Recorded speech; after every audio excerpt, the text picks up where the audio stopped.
Like many of you, I have a lot of experience falling down proverbial rabbit holes on the internet. Most of them are pointless, sad, just straight up kind of weird. But over my holiday break, I decided to look into something in gaming that I have long been curious about. Speedrunning. Speedrunning is something that I was always aware existed, but never felt compelled enough to get into. I started my gaming career on Xbox 360 and the Wii, playing games like Batman Arkham Asylum and Wii Sports. I have incredibly fond memories of playing these games and just discovering my overall love of gaming.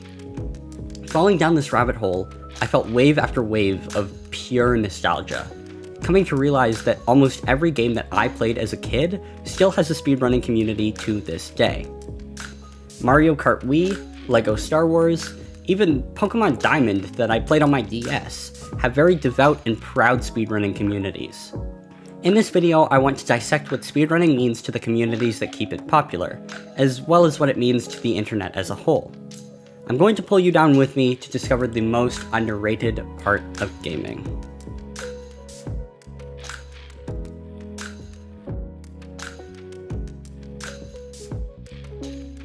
Speedrunning boiled down to its most basic form can be compared to any competitive racing. Complete the game as fast as you humanly can. That's it. But there's so much more to it than just that.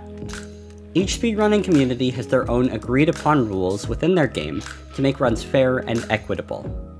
The use of glitches is common, however, each of these glitches have to be doable without the use of AI assistance.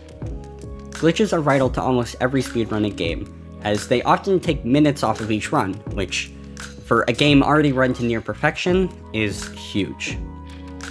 If they can't be replicated by Joe Schmo on his PC at home, they oftentimes aren't allowed to be used. That's not to say that anyone can easily get into the top level of speedrunning. These players climb to a level of mastery in these games that you and I couldn't even dream of. Thousands of hours put into games just to be in the conversation of professional speedrunners is crazy. Arguably one of the most popular speedrunning games, SM64 has been around since 1996, and it has been looked over with a fine-tooth comb to find anything that could possibly give runners advantages. The best part?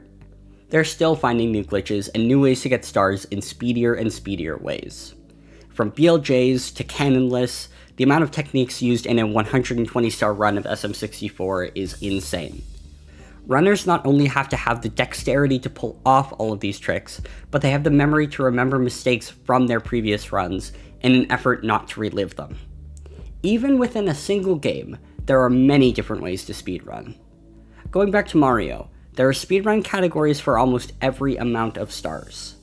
No matter what game you're into, as long as it's primarily a single-player experience, it should have a speedrunning community just waiting for you to find it. And that's the perfect segue for me to talk about the communities, which, in my opinion, are the best part of this gaming subsection. Even though the act of speedrunning is often completed solo, the community encouragement and enthusiasm behind each runner as they play is infectious. As I delved deeper and deeper, I began spending my time watching Pokemon Emerald speedruns that were completed at a popular event for speedrunning called Games Done Quick. This event has been going on for years now, and it brings many of the best speedrunners around the world together to speedrun games for charitable causes. That is just plain awesome. Not only do the communities of many popular games get to come together and celebrate that incredible speedrunning, but it benefits really important causes that matter to everyone involved. Watching these speedruns and the crowd reactions to them was wonderful, and it really pushed me to continue learning more and more about them. The speedrunning community as a whole does a great job of being inclusive and positive towards newcomers. A large part of that may be that many popular speedrunning games are old as heck. As mentioned before, SM64, LEGO Star Wars, and Wii Sports are all games with sizable communities that have existed for a really long time.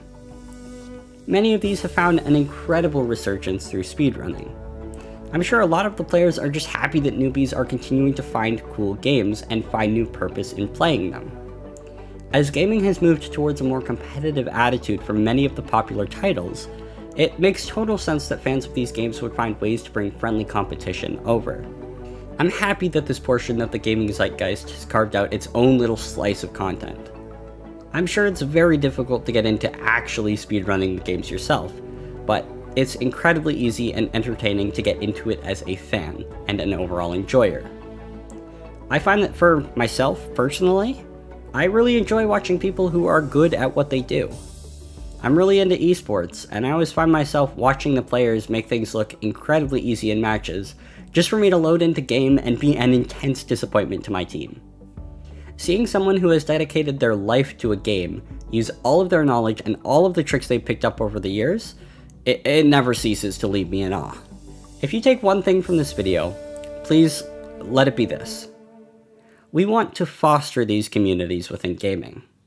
Video games have long been held as a massive facilitator for inclusion. Many who are judged for things outside of their control in their day-to-day life can leave all of that weight behind when they play games. They can shed their baggage, even if it's only for a few hours, and just escape.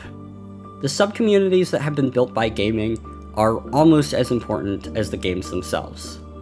I'm not saying that we need to do anything out of the ordinary to help these communities grow or prosper. I'm just saying that if you like something like speedrunning, explore it as much as you can. Watch videos, leave comments, enter live streams.